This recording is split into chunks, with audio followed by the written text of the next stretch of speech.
So, well, I'll leave this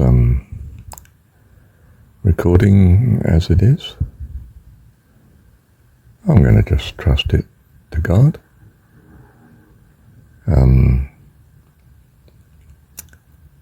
I don't want to lose any of the blessing that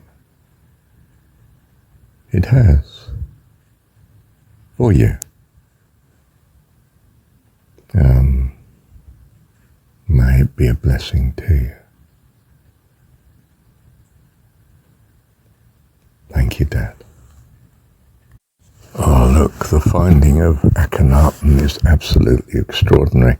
We only found out about him. He'd been written out of history by those that reacted to him after his death, wiped him out, dismantled his city, used the stones elsewhere, back in rebuilding their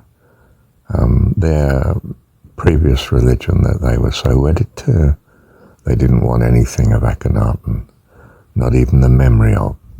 And Tutankhamun is also the cost of that spite too. Looks as though he was killed young, Akhenaten's son, and buried just in a tomb, not a pyramid or anything for him. Honoured, of course, no doubt by his, his mum, but not allowed to be emperor, pharaoh.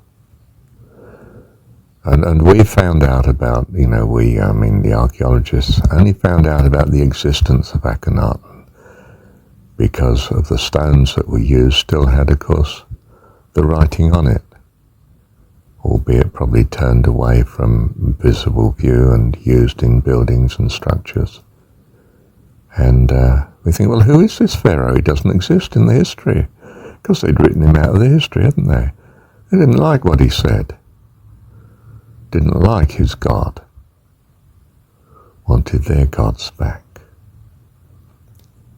And of course every religion is like this, isn't it? It won't take change. It resists change because, of course, it plays safe. It doesn't want to corrupt the treasure that it has. So everything different, new, or modification it's hostile to it immediately. It becomes intensely reactionary, intensely conservative. Paralysis sets in, rigor mortis. It dies. It becomes meaningless to its current society. And we see this with all religions, all philosophies, all specialisms. In the end, the medical profession can't see beyond its confines. Our science has great trouble breaking out of what it is into what it could become. It turns to stone, just like the Hebrew purity turned its philosophy literally to stone tablets. Instead of the principles of life, it became the law of the Hebrew people, the Torah. And a lot of good it did them. There's no way they could keep that. A violent, frightening religion. God forbid. Christianity at many times has been the same, hasn't it? The crusades against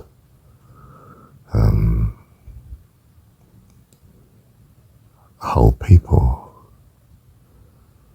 the vendetta against witches, the is it pogroms? What's the word they use? Hatred of Jews, and in the 20th century and in the centuries before.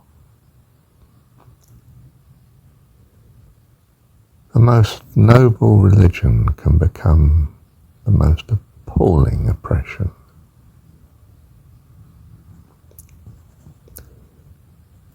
And it springs, I think, from this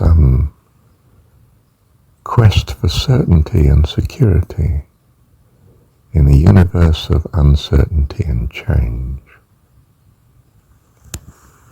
And it starts to defend itself violently, and the violence comes to dominate it. Well, it's very sad, isn't it? How do we keep a godliness that keeps pace with the changes of the times, that it still speaks appropriately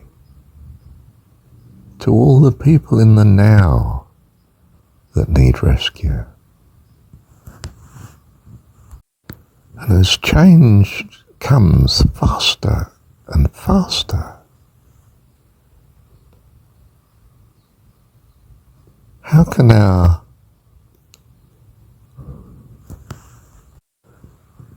mental, emotional, spiritual self adjust fast enough lest our society collapse? You know, for all the fears of the modern world, I suspect that the greatest problem is actually our incredible advance in ability. Our technology, if you like.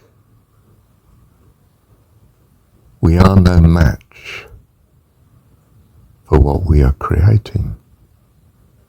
We must slow down the rate of change of our technology, or greatly accelerate our adaptability mentally,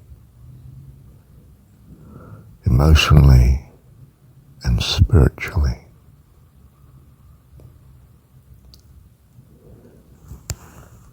I'll give you Kriya as the answer to your need. And the story has it that I breathed into Adam and he became a living soul. If you wish to enter into life, you need to practice breathing well. For your theology and philosophy cannot keep up with the rate of change of your technology. But my breath in your lungs can. I am come that you might have life, and not only have it more abundantly, but life eternal. This is life eternal, to know Thee, the only true God, and Jesus, the Christ, the Anointed One, whom He has sent. That's you. You are the Jesus of the story. In your age and in your time, in your culture, in your world of uncertainty. Jesus is you. You are Jesus. The story is there. From ancient times, to guide you through, for He sees the end from the beginning. He's God, more importantly. He's our Dad, our Heavenly Dad. Love you, Dad. Thank you, Dad. Don't miss the point. Practice. Kriya. Simple. You don't have to be religious to do it. You don't have to be a wonderful person to do it. You don't have to be free from all sin and corruption and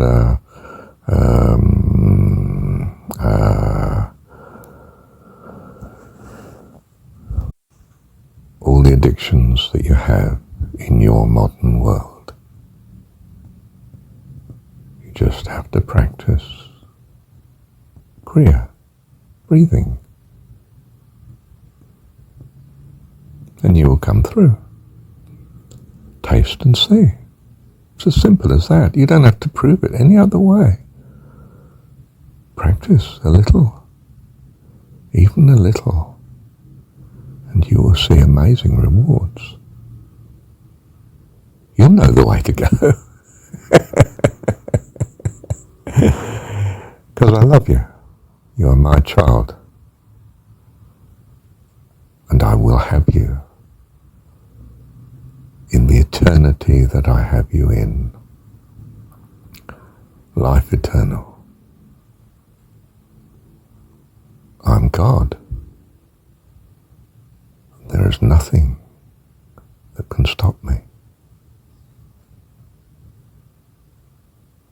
For I am the everything that is. And my will is to rescue and love you, because you are my child. And I am your dad. I am not only your reason for living. My children, you, are my reason for living here too. Bless you. Thank you, Dad. Thank you, Dad. Thank you, Dad.